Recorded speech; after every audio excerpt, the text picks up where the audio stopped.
सभी विद्यार्थियों को मेरा नमस्कार। तो देखिए बालकों, अभी हम जिस प्रकरण का अध्ययन कर रहे हैं वह चल रहा है हमारा शब्द शक्ति। और शब्द शक्ति के अंतर्गत हमने जो है शब्द शक्ति की परिभाषा, उसके प्रकार और प्रकारों के अंतर्गत हमने उसके जो दो प्रकार है उनका अध्ययन कर लिया है। अगर आप उनसे वंचित है तो निश्चित रूप से पिछले भाग को भी आप अवश्य देखिए। वैसे आपकी सुविधा के लिए मैं उसका लिंक आई बटन में दे दूंगा और एंड स्क्रीन में या फिर नीचे डिस्क्रिप्शन में भी उसका लिंक मिल जाएगा, वहां पर भी आप देख सकते हो। तो हमने पढ़ा था कि शब्द शक्ति किसे कहते हैं। शब्द शक्ति से मतलब बुद्धि का वह व्यापार जिसके द्वारा हम निश्चित अर्थ ग्रहण करते हैं उसे हम शब्द शक्ति कहते हैं। यहां तक की बात हमने पढ़ी थी। इसके साथ साथ हमने पढ़ा था कि शब्द शक्ति के तीन प्रकार होते हैं: अभिधा, लक्षणा और व्यंजना। ये तीन प्रकार हमने शब्द शक्ति के पढ़े थे। अब अभिधा और लक्षणा को तो हम पढ़ चुके हैं, इसके साथ साथ आज व्यंजना शब्द शक्ति को भी हम पढ़ेंगे और इनमें तुलनात्मक अंतर क्या क्या होता है इनकी भी जानकारी इस भाग में हम प्राप्त करने जा रहे हैं। ये भाग निश्चित रूप से आपके लिए बहुत महत्वपूर्ण होगा, इसलिए इसको प्रत्येक बिंदु को ध्यान से हमको समझना है तो आसानी से हमारे समझ में आ जाएगा। तो अभिधा में हमने क्या पढ़ा था? अभिधा में पढ़ा था हमने कि इसमें मुख्य अर्थ को ग्रहण कर लिया जाता है। मुख्य अर्थ को प्रकट करने वाली शब्द शक्ति अभिधा शब्द शक्ति कहलाती है, अर्थात इसमें मुख्य अर्थ को ही ग्रहण कर लिया जाता है। लक्षणा में क्या पढ़ा था? यही परिभाषा हो जाती है लक्ष्यार्थ। लक्ष्यार्थ को प्रकट करने वाली शब्द शक्ति लक्षणा शब्द शक्ति कहलाती है, अर्थात इसमें तत्संबंधी विशेष अर्थ प्रकट हो जाता है। तत्संबंधी विशेष अर्थ ये इसके अंतर्गत आया था। और इसमें मुख्य अर्थ ये हमने पढ़ा था केवल, ठीक है। इसमें मुख्य अर्थ को ग्रहण किया जाता है, इसमें तत्संबंधी विशेष अर्थ को ग्रहण किया जाता है। परिभाषा हमने ऊपर जो अर्थ है उसके आधार पर बनाई ली कि मुख्य अर्थ को प्रकट करने वाली शब्द शक्ति अभिधा शब्द शक्ति कहलाती है और लक्ष्यार्थ को प्रकट करने वाली लक्षणा शब्द शक्ति कहलाती है।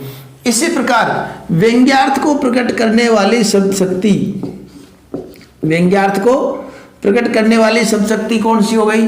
व्यंजना। अब इसमें क्या लिखेंगे हम? अर्थात अन्य विशेष अर्थ, अन्य विशेष अर्थ को ग्रहण किया जाता है, अर्थ को प्रकट किया जाता है, ठीक है। ये इसकी तीनों की परिभाषा भी होती है।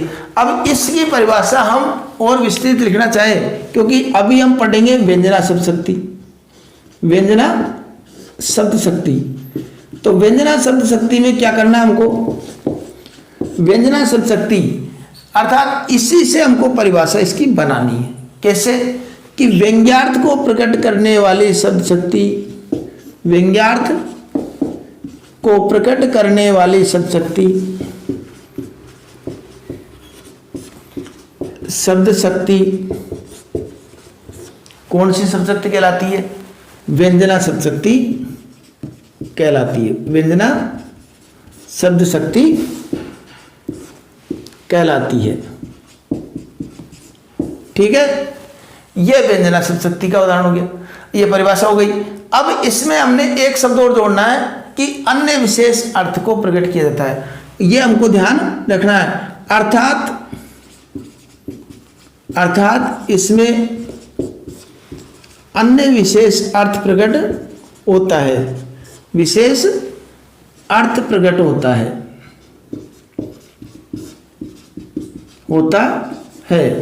ठीक है। यहां पर इस बात को हमने प्रकट कर लिया।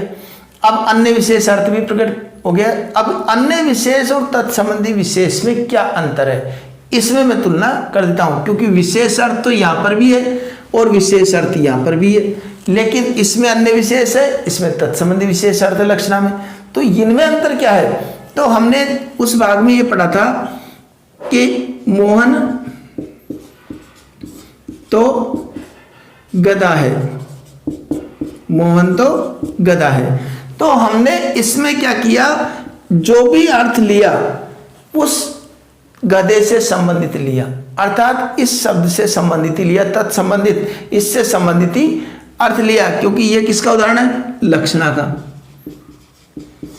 तो लक्षणा में हमने मोहन गधा है तो गधे से संबंधित, अब गधे से संबंधित का मतलब मूर्ख, और कोई सीधा सरल जो भी लेना चाहे वो गधे से संबंधित ही लेगा, क्योंकि गधे में वो लक्षण जिस आधार पर गधा प्रसिद्ध है उसके संबंधित अर्थ ही वो लेना पड़ेगा उसको। तो यह होता है तत्संबंधी अर्थ। अन्य विशेष में क्या है? जैसे प्रधानाचार्य ने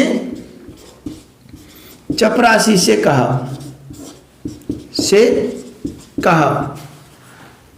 अरे 4 बज गए, इस तरह का शब्द बोला, उद्धरण चिन्ह बंद रहेगा। अरे 4 बज गए, तो अब 4 बज गए, देखो शब्द क्या बोला उसने? 4 बज गए। अरे न भी हो तो कोई दिक्कत नहीं है, हो तो कोई दिक्कत नहीं है, इस तरह का शब्द बोल दिया। 4 बज गए, अब यहां 4 बज गए। अब आप समझ रहे होंगे कि प्रधानाचार्य ने जब चपरासी से कहा 4 बज गए, तो प्रधानाचार्य जो चपरासी क्या करेगा? उठेगा, जा करके घंटी बजा देगा। तो उसने न तो 4 का अर्थ लिया, न बजने का अर्थ लिया, और न गए का अर्थ लिया, और क्या किया उसने? घंटी जा करके घंटी बजाने का अर्थ ले लिया। तो यहां पर शब्द क्या बोला उससे? 4 बज गए, और अर्थ क्या ले लिया उसने? घंटी बजा दी। तो ये न तो उसने मुख्य अर्थ लिया, न तत्संबंधी अर्थ लिया, जबकि अन्य विशेष उसने अर्थ ले लिया। और व्यंजना शब्द शक्ति की एक विशेषता और है कि व्यंजना शब्द शक्ति हमेशा देश काल और परिस्थिति के अनुसार इसका अर्थ ग्रहण करने किया जाता है। देश काल परिस्थिति के अनुसार अर्थ अपने आप ही बदल जाएगा। जैसे कोई महिला, एक गृहिणी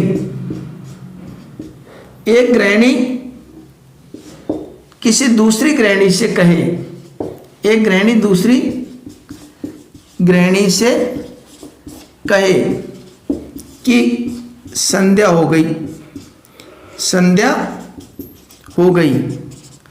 तो यहां पर संध्या हो गई शब्द, अर्थात उसका तात्पर्य क्या लेंगे? संध्या हो गई वो तो सामने वाले को भी दिख रही है, संध्या हो गई वो तो सबको पता है। तो वो संध्या हो गई उसका अर्थ उसने क्या लिया?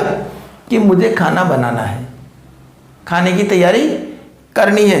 तो वह इसका अर्थ हो गया तुरंत उठ करके और खाना बनाने के लिए वो चली जाती है। शब्द क्या बोला? ये थोड़ी कहा खाना बनाना है, शब्द बोला था संध्या हो गई, और संध्या होने का अर्थ क्या ले लिया उसने? खाना बनाना है। अब इसका मतलब ये थोड़ी हो गया जब भी संध्या हो गई ये बोलेंगे खाना बनाएंगे सब। किसी व्यक्ति ने एक पुजारी से कहा संध्या हो गई, तो वह भी खाना बनाएगा। वो संध्या हो गई से तात्पर्य क्या लेगा? कि पूजा करने का समय हो गया। उसने संध्या हो गई का अर्थ क्या ले लिया? पूजा का समय हो गया। ठीक है। कोई बालक पढ़ रहा है और उससे उसकी माँ कहती है बेटा संध्या हो गई, अर्थात अब पढ़ाई बंद करके पूजा पाठ कर लीजिए। तो इस तरह की वो अर्थ लेगा। हर कोई खाना बनाने के लिए या इस प्रकार की बातें नहीं कहेगा, वो समय और परिस्थिति के अनुसार वो अर्थ ग्रहण करेगा, बुद्धि के आधार पर अर्थ ग्रहण करेगा। अपनी बुद्धि के आधार पर जो भी अर्थ उसको ग्रहण करना है वह उसको ग्रहण करेगा। संध्या हो गई, 4 बज गए, अब जैसे उफ या अरे 10 बज गए, आश्चर्य प्रकट किया तो 10 बज गए, इसका मतलब उसको कहीं स्कूल जाना है या कुछ करना है, वह उस अर्थ को लेगा। जैसे कोई भी माँ अपने पुत्र को कई बार उठा देती है, आपको भी उठाती होगी, और कहते अब तो आसमान से वो सूरज आसमान पर आ गया, बेटा सूरज आसमान पर आ गया। तो इसका मतलब बेटा क्या करेगा? उसको देखेगा सूरज को, या उससे ये कहना उद्देश्य थोड़ी है कि बेटा सूरज आसमान पे आ गया देख ले एक बार। उसका कहने का मतलब ये उठ जा, अब तो बहुत देर हो गई। तो ये अन्य अर्थ वो ले लेता है, सूरज आसमान पर आ गया। अब देखो मैं कुछ उदाहरण लिखता हूं, तीनों में तुलनात्मक, जिससे हमको आसानी से समझ में आ जाएगा। तुलनात्मक अर्थ हम देखते हैं एक बार, जिससे हमारे इस सहजता से समझ में आ जाएगा। तुलनात्मक का मतलब हो गया, जैसे एक ने कहा, एक मित्र ने अपने मित्र से कहा,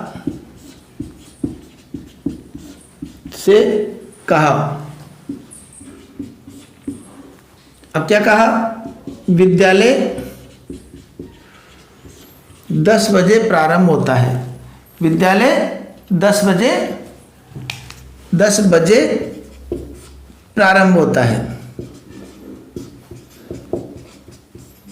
एक तो ये वाक्य हो गया, ठीक है।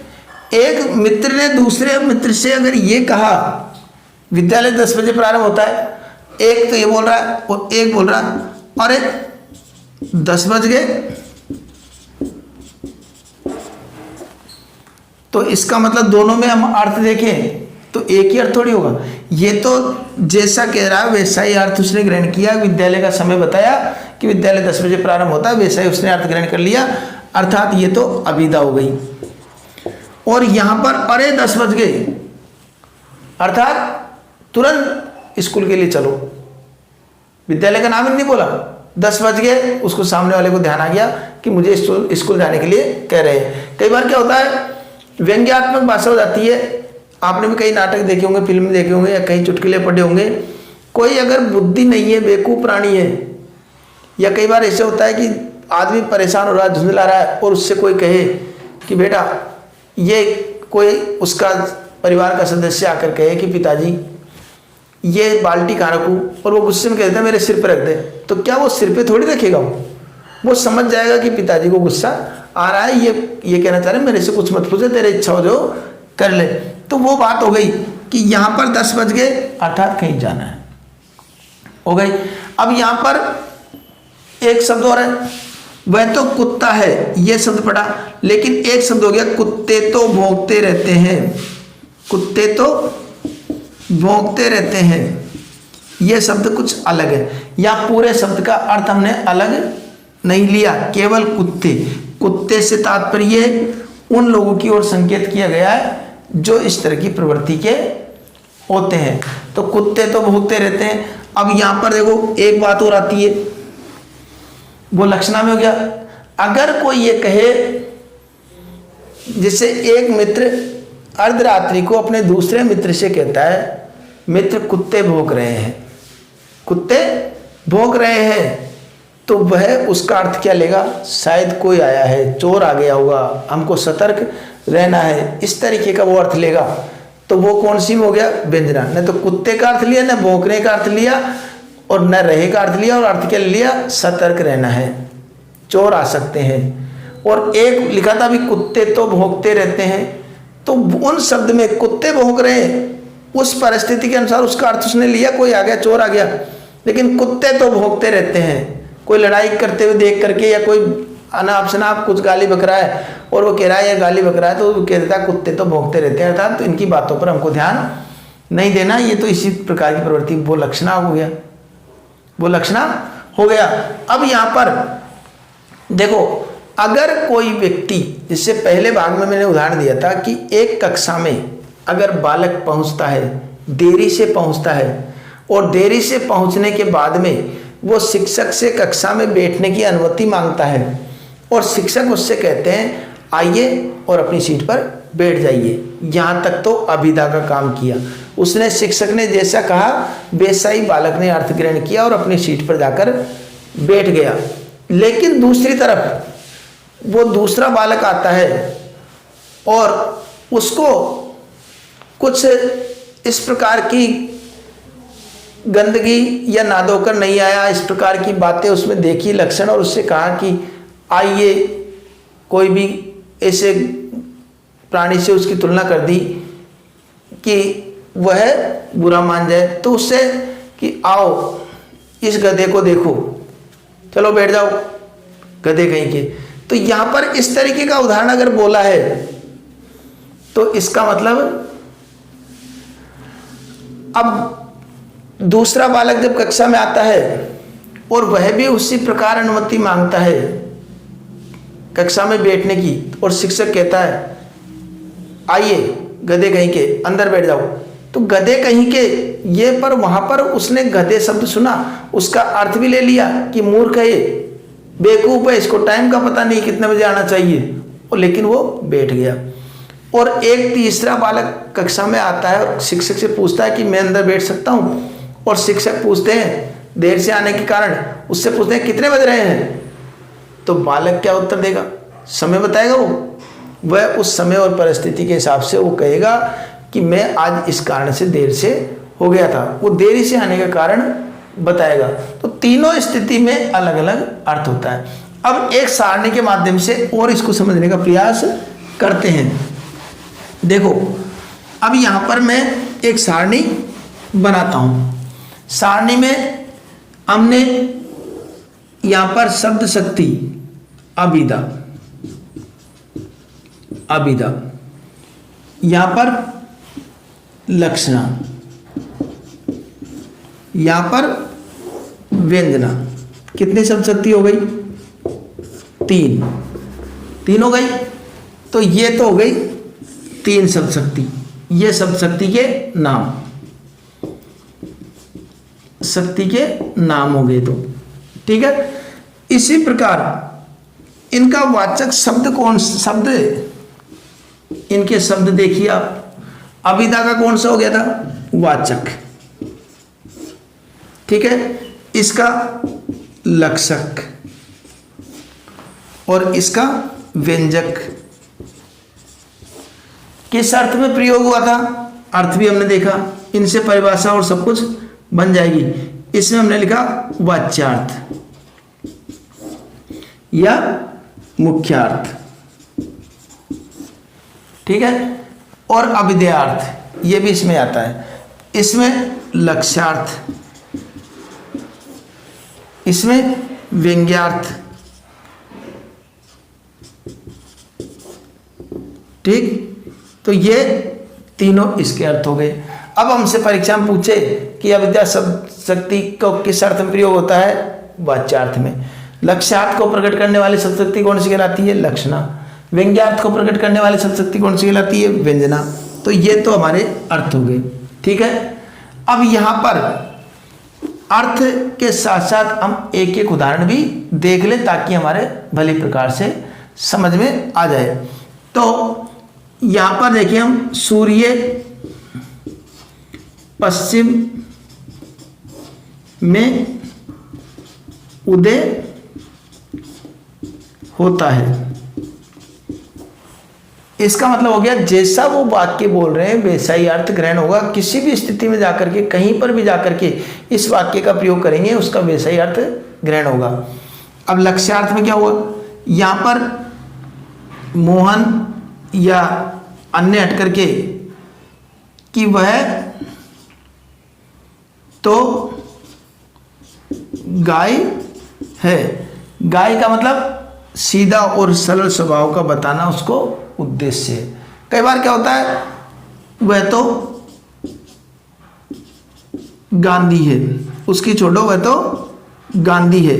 तो गांधी से तात्पर्य गांधी जैसे ही लक्षण हमको लेने हैं। जरूरी नहीं आपके मन में आता है कि गांधी से बोलते ही सिर पे बाल नहीं होंगे, ऐसा नहीं है। सिर पर बाल नहीं होना, बाल है भी, लेकिन वो विचारक से अपने विचारों से गांधी जैसे विचार रखता है, इसलिए उस पर कई बार बोल देते हैं अरे आइए गांधी जी। तो गांधी जी आइए, इसका मतलब वो गांधी जी से सत्याग्रह के, सत्य बोलने के, इस तरह के विचार वो रखता है, इसलिए उसको गांधी, उससे संबंधित अर्थ ले लेंगे। यहाँ पर ले लिए कि संध्या हो गई, संध्या हो गई। तो संध्या हो गई को जिस परिस्थिति में हम बोलेंगे, जहां पर बोलेंगे, जैसे बोलेंगे, उसका अर्थ भी उसी प्रकार से भिन्न होता हुआ चला जाएगा। ये समय और परिस्थिति के अनुसार बदल सकता है अर्थ, लेकिन यहां पर भी बदल सकता है। तत्संबंधी विशेष अर्थ हो सकता है यहाँ पर, लेकिन एक चीज जुड़ेगी, उससे संबंधित ही अर्थ रहेगा। और यहाँ पर हम कुछ भी चेंज नहीं करते। तो इसमें तो केवल मुख्य अर्थ को ही ग्रहण कर लिया जाता है विधा में। तो इसमें तत्संबंधी विशेष अर्थ या मुख्य अर्थ, और इसमें तत्संबंधी विशेष अर्थ, ठीक है। और इसमें अन्य विशेष अर्थ, इस तरीके से हमने देखा था। तो ठीक है, इस प्रकार ये तीनों शब्द शक्ति हमारी पूर्ण होती है। और फिर भी कोई इससे समस्या संबंधित कोई समस्या अगर आपके मन में आती हो तो कमेंट बॉक्स में आप पूछ सकते हैं। निश्चित रूप से मैं प्रत्येक का समाधान करने का प्रयास करता हूं। और इस बिंदु की एक बार हम लाइव भी ले लेंगे, अगर आपको इच्छा होगी तो लाइव के माध्यम से भी आपके सवालों के जवाब मैं दे दूंगा। ठीक है, तो अब हम अगले बिंदु में फिर मिलेंगे, तब तक के लिए धन्यवाद।